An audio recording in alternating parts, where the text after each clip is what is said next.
ভবিষ্যতের জন্য সবে ভবিষ্যতের কুড়ি ফুটেছে, শত ফুল বিকশিত হোক।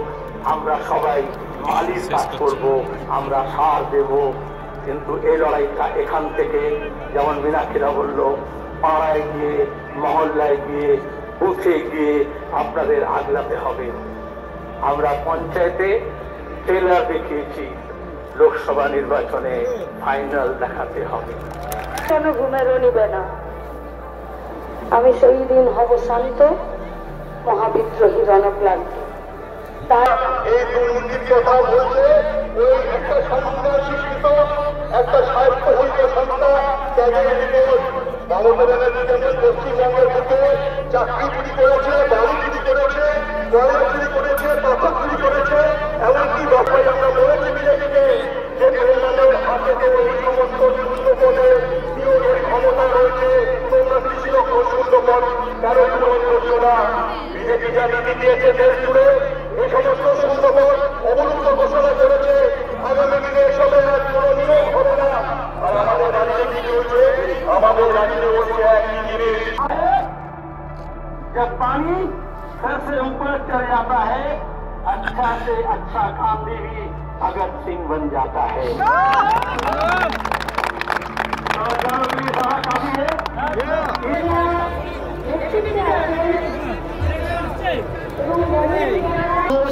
প্রতিষ্ঠাতা সম্পাদক ডিওয়াইএফ গণতান্ত্রিক যুব ফেডারেশন 1968 সাল 9 জুন।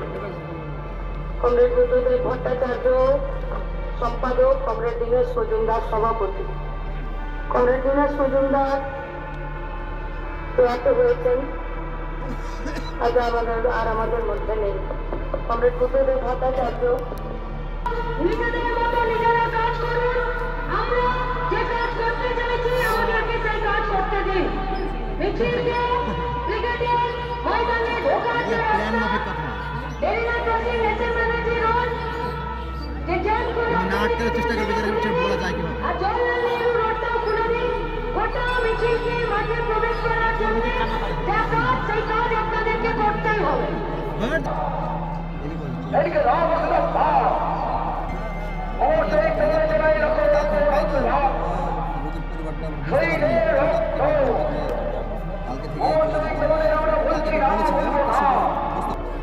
আপনারা একটু আগে শুনলেন, এবং আমরা জানি যে নভেম্বর মাসের 3 তারিখে, যেটা ডিওয়াইএফ এর প্রতিষ্ঠা দিবস, সেই দিন কোচবিহার থেকে ইনসাফ যাত্রা বেরিয়েছিল।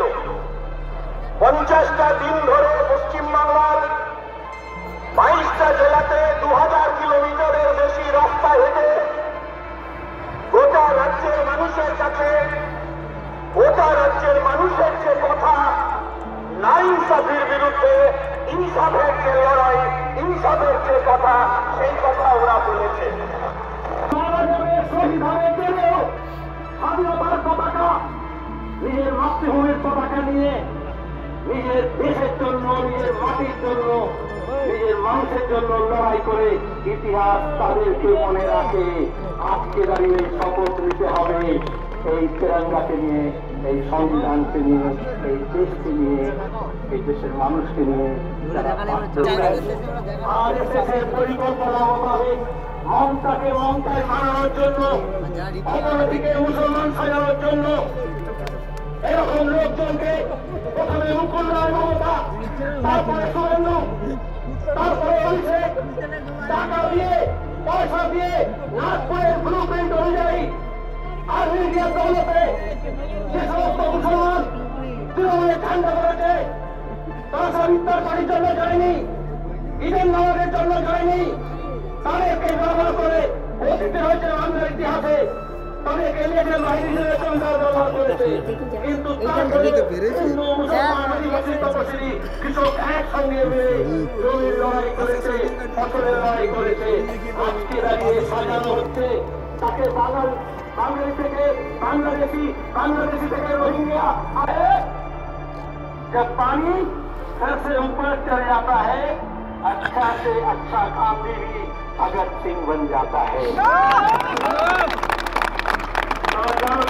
काफी है दो कौन देखे क्यों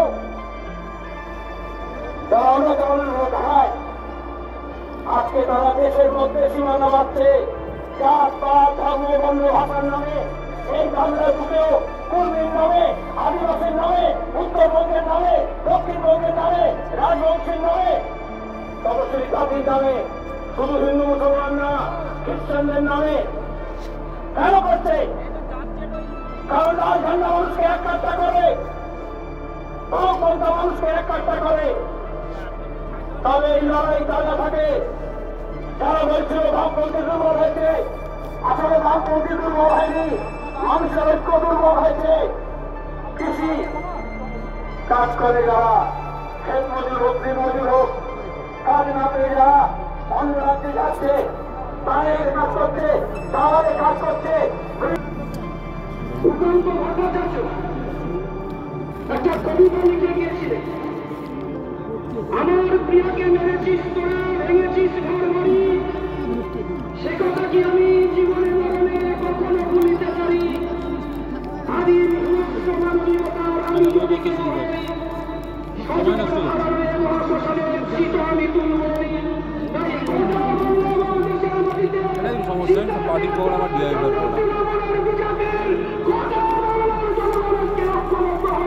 রাস্তায় নেমেছে আমাদের দেশ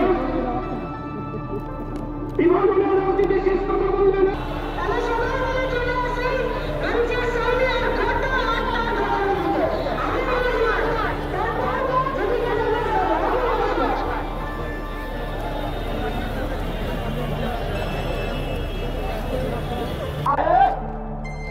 जब पानी सर से ऊपर चढ़ जाता है, अच्छा से अच्छा काम भी भगत सिंह बन जाता है।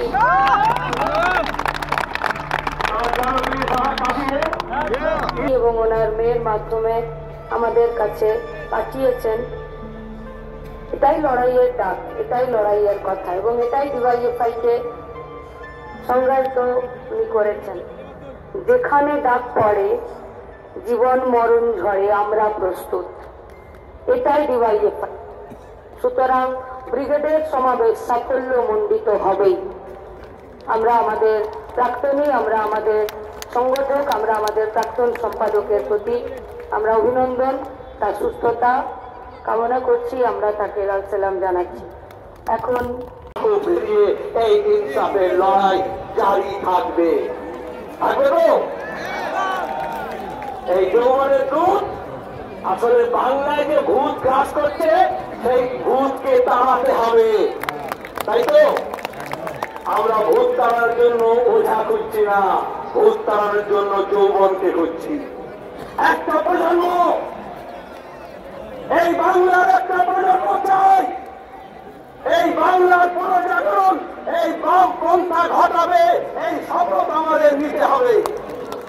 আর বাংলার পুনর্জাগরণ ঘটাতে হবে, তার কল কারখানা, তার স্কুল কলেজ মাদ্রাসা, তার হাসপাতাল, তার রাস্তাঘাট, যার মাথায় ছাদ নেই তার ঘর, যেখানে রাস্তা পৌঁছায়নি সেখানে রাস্তা, যে ছেলেমেয়েরা স্কুলের বাইরে থাকছে তাদের জন্য বিদ্যালয়ের ব্যবস্থা, যারা চিকিৎসার সুযোগ পাচ্ছে না, কেন্দ্র এবং রাজ্য সরকারের জন্য ওষুধের দাম বলতে, সাম্প্রদায়িককে সাম্প্রদায়িক বলতে, দুর্নীতিবাজকে দুর্নীতিবাজ বলতে, ভাওতাবাজকে ভাওতাবাজ বলতে বামপন্থা কখনো ভয় পায়নি, কখনো ভয় পাবে না।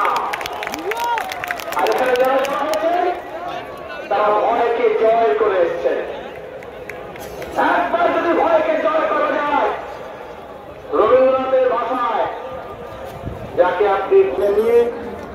শুভেচ্ছা জানিয়ে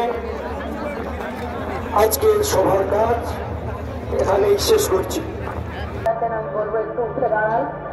এই প্রস্তাবনা পাঠ দেশ বাঁচানোর শপথ নিতে এই প্রস্তাবনার পাঠ আজকে আমরা ব্রিগেডের ময়দান থেকে গোটা রাজ্যের মানুষের কাছে সমাজতান্ত্রিক ধর্মনিরপেক্ষ গণতান্ত্রিক সাধারণতন্ত্র রূপে গড়ে তুলতে চায় এবং তার সকল নাগরিকই যাতে সামাজিক অর্থনৈতিক ও রাজনৈতিক ন্যায় বিচার চিন্তা মত প্রকাশ বিশ্বাস ধর্ম এবং উপাসনার স্বাধীনতা সামাজিক প্রতিষ্ঠা অর্জন ও সুযোগের সমতা প্রতিষ্ঠা এবং তাদের সকলের মধ্যে ব্যক্তির মর্যাদা এবং জাতীয় ঐক্য ও সংহতি সুনিশ্চিতকরণের মাধ্যমে তাদের মধ্যে যাতে ভ্রাতৃত্বের ভাব গড়ে ওঠে তার জন্য সত্যনিষ্ঠার সঙ্গে শপথ গ্রহণ করে আমাদের গণপরিষদে আজ 1949 সালের 26শে নভেম্বর